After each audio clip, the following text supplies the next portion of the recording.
আসসালামু আলাইকুম রাহমাতুল্লাহ। দুই সিজদার মাঝে পড়ার দোয়া। দোয়া এক, রব্বিগফিরলি রব্বিগফিরলি। হে আমার প্রতিপালক, আপনি আমাকে ক্ষমা করুন। হে আমার প্রতিপালক, আপনি আমাকে ক্ষমা করুন। আবু দাউদ ১, ২৩১ নাম্বার, ২৭৪, ইবনে মাজাহ নাম্বার ৮৯৭। দ্বিতীয় দোয়া, আল্লাহুম্মা গফিরলি ওয়ারহামনি ওয়াহদিনি ওয়াজবুরনি ওয়াআফিনি ওয়ারজুকনি ওয়ারফানি।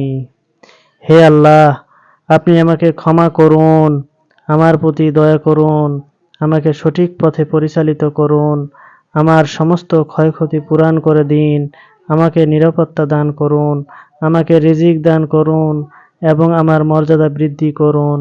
আমিন।